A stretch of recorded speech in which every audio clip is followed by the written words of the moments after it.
Hi gals! Today I'm going to be talking about Lush's wash cards for travel.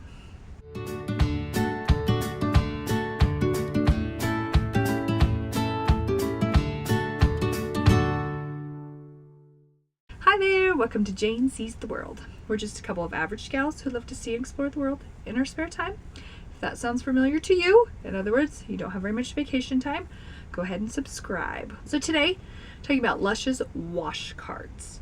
Now, if you're not familiar with these, they're a form of cologne, solid cologne for that matter. You're supposed to take them in the shower with you, lather up, rinse, and then you'll smell lovely all day long. Things I love about them, they're solid, they're small, they're lightweight, they smell great. Also, super affordable in terms of cologne and something you can travel with. So, those are the pros. On the con side over here, I actually don't know that they work that great. They smell really good in the shower.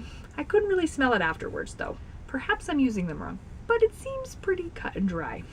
It doesn't mean I still won't finish up and finish using this one, but I gotta say I prefer to kind of get out of the shower and put on my regular cologne. There's still a lot of pros with this one, so go ahead, give it a try. If you've used it and you love it, please let us know.